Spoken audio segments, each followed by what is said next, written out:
Jeste vi vozili ove biciklijade ikad? Da, vozio. A šta ti kažem?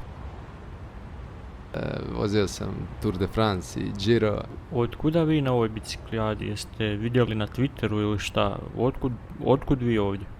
A šta ja znam, počeo sam to vozit kad sam se ozlijedio, znaš, i onda sam baš vidio ljepote vaše zemlje i otad vozim samo mali Paris Klakar. A hoće vam klub dati da sudjelujete na biciklijadi?